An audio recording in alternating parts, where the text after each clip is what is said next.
আজকে রান্না করব সোয়াবিনের দানার তরকারি। দেখো, রাত্রিবেলা ভিজিয়ে রেখেছি, এখন তো ফুলে উঠেছে সব।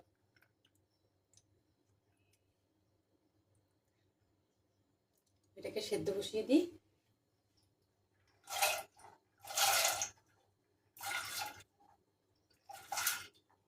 বেশি করবো না, অর্ধেকটা করবো, মনে হচ্ছে বেশি হয়ে যাবে।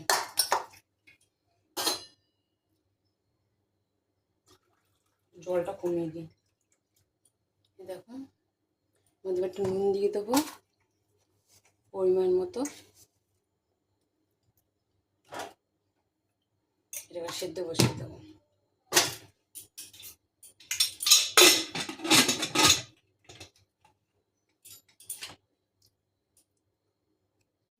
তরকারির জন্য মশলাটা রেডি করে নিই।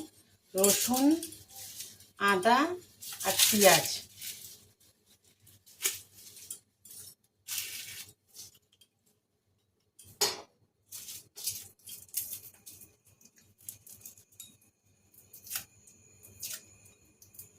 দুটো সিটি মারার পর নামিয়ে দেবো।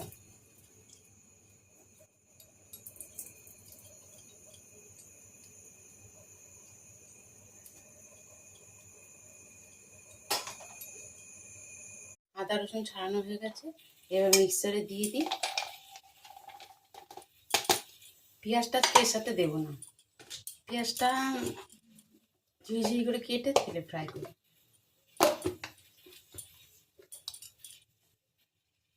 আদা রসুন বাটা হয়ে গেছে, পেঁয়াজগুলোকে কেটে নিই।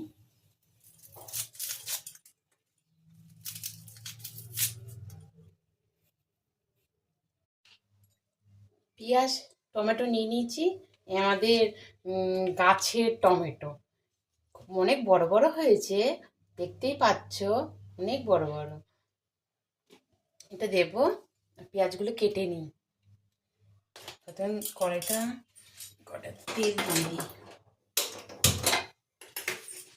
কড়াইটা গরম হোক, পেঁয়াজটা কাটা হয়ে যাবে।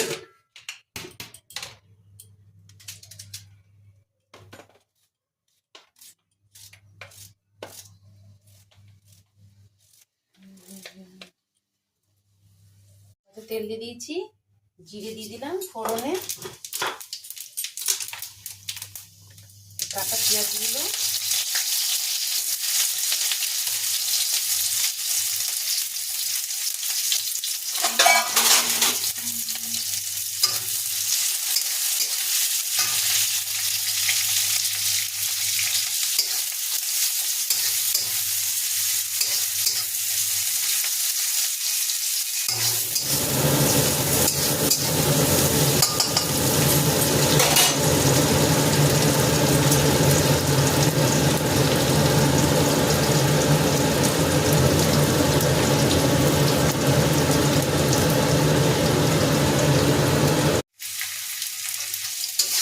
আলুকে খোসা সমেত দিয়ে দিয়েছি।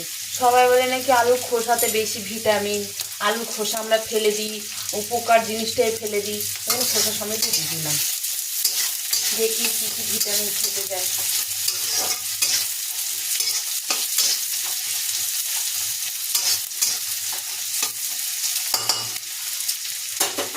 নুন দিয়ে দিই।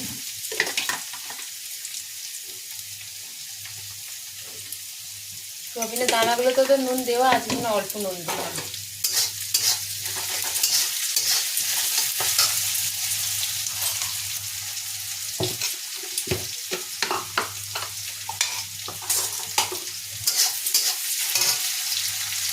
আলুগুলো প্রায় ভাজা হয়ে এসেছে,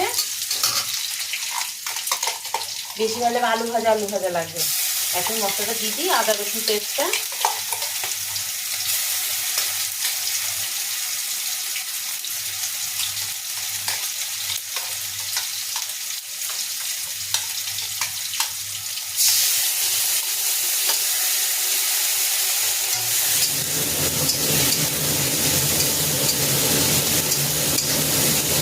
ভালো করে কষিয়ে তারপরে সোয়াবিনটা দেবো, রান্না দেবো, কারণ আমার মধ্যে জল আছে তো, কষানো যাবে না। হলুদ,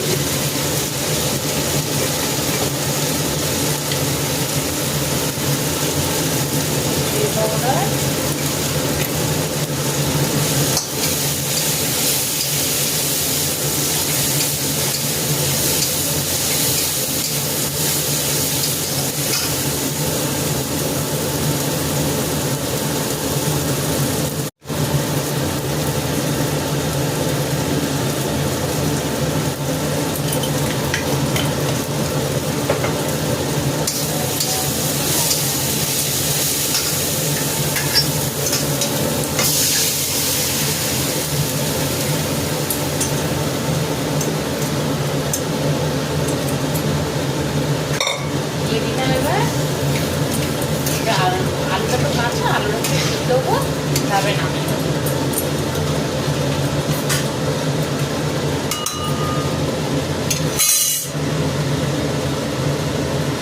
টমেটো দিতেই ভুলে গেছি, এত সুন্দর সুন্দর টমেটোগুলো চোখের সামনেই দিয়ে ছিল, দেখতে পাই, দিয়ে দিলাম।